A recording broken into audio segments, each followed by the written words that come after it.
we're going on a hike. Hey, we're going on a hike. Hey, right? Uh-huh. Glorious, you are glorious, King of kings, you are everything this heart would ever need.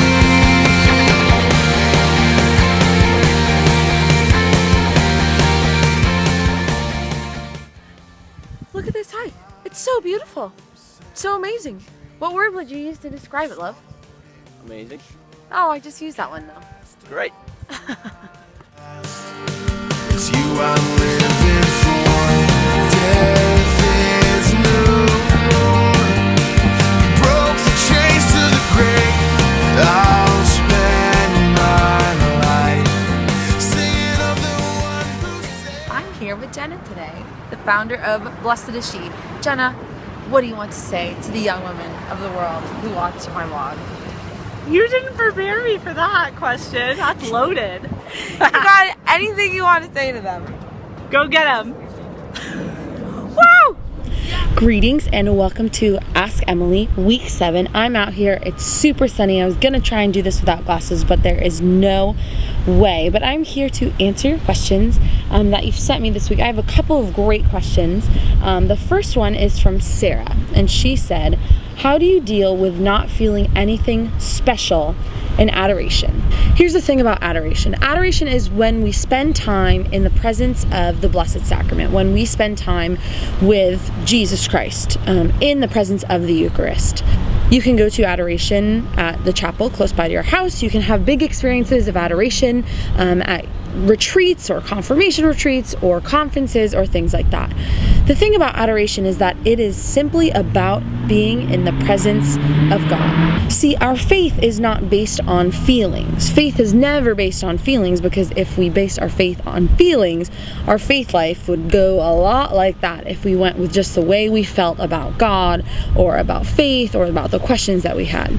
See, adoration isn't based on feelings either. Adoration is based on the knowledge that when we sit in the presence of God, we are receiving so many of the gifts that He has to offer us. And a lot of that fruit you can't see directly in that moment. Spending time with God in adoration is something that transforms our everyday lives and makes us more peaceful, more loving, more generous, more giving. We see the benefits of spending time with the Lord in adoration in our daily lives. There's been plenty of seasons in my life, I would say more seasons in my life, where I felt nothing when I was in adoration. That it wasn't about feeling, but it was about being there with God and knowing that when I'm there, He's transforming my heart. That when I'm there, I'm receiving what I need. When I'm there, I'm letting Him look at me and looking at God and spending that time in prayer. I've had many more of those times rather than great flutters or feelings or happiness or crying in adoration.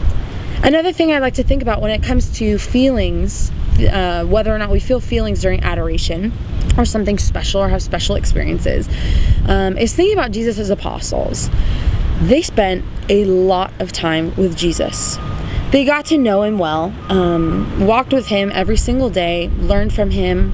I don't think that these apostles who knew Jesus well, who walked with Him all the time, who saw Him all the time, would feel these special experiences or feel great feelings of, crying or laughing or rejoicing when they were in His presence, because they were used to being in His presence. But being accustomed to being in Jesus' presence doesn't diminish the power that they could find with being close to Jesus, with spending time with Jesus. It wasn't probably a physical feeling for them. They didn't get flutters when Jesus would, walk into the room, as we see the monstrance process into a big room or a retreat center. But they just knew that by being close to Jesus, that His power, His love, His mercy, His grace were being poured into their lives, whether they felt something or not. So there's your answer, Sarah. I hope that is helpful. The next question is from Maria, and it's one that I get all the time, so hopefully this could be helpful for you. Maria says, as I am getting to the stage of dating, I wonder when difficult topics should be brought up. For example, as a young Catholic trying to live a life of chastity, I would only want to be in a relationship with someone who has the same view of saving sex until marriage as I do.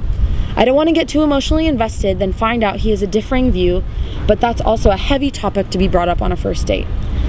I know it's important to talk about hard topics to move forward, but I am unsure of when a good time to bring that up would be. Here's my opinion, and here's what worked for me as a young person. It is never, ever too early to bring up in a dating relationship, in a first few dates, what is most important to you, what your core values are, and what you hold most important to you in your life of faith and virtue. It is never too early. But a lot of people say, like, how do I bring it up? You know, how do I talk about it? It doesn't need to be some big production when we say this. It should be said early on, but it doesn't have to be a big production. You can say it casually and confidently to say, hey, you know, before we go forward, I just want to share some of the things in my life that are really important to me. Then you go on to share, my Catholic faith is important to me. These are the things about my Catholic faith that I live out in my own life. For instance, saving sex for marriage is really important to me because A, B, and C. And you kind of tell them why it's important to you, why it's something that you decided to do. Then they get the opportunity to respond. He gets the opportunity to respond. And if he responds negatively and says, well, that's not cool with me, you are better off.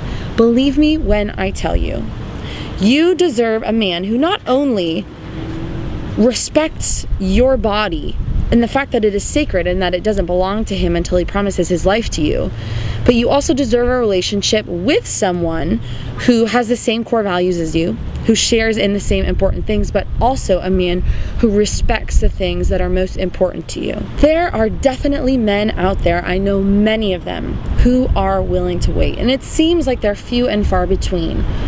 But so many women, they present this to a guy, he says he's not cool with it, and they give in or they settle for less than they deserve because as women, we just desire a relationship and we desire to be loved.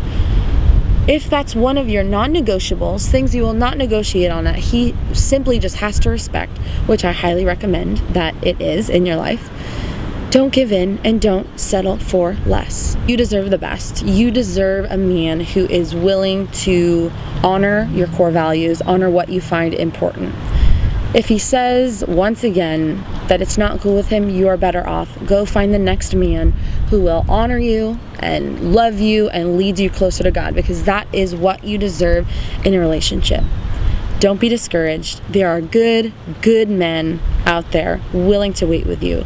It is never too early, because there's no point in spending time or wasting time with someone who doesn't share in the same values that are important to you. That is all for Ask Emily Week 7. Please send me your questions, send me your comments, comment below. I love to hear from you guys. I love to hear how these videos are impacting you or inspiring you. Send me your questions via email or social media, and I will see you next week. I look forward to it. You guys are awesome. Get out there and have a great day.